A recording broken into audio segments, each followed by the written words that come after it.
Hi everybody, today we'll talk about how to fix or how to solve timer on Magic Tiles 3.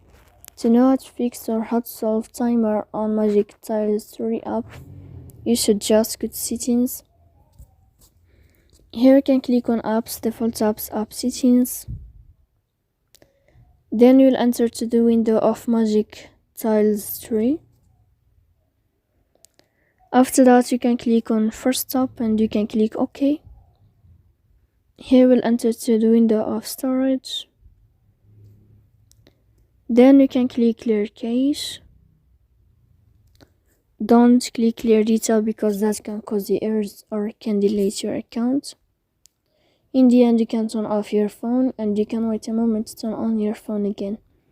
So please don't forget to support us by like and subscribe. See you next time in another video and thank you for watching.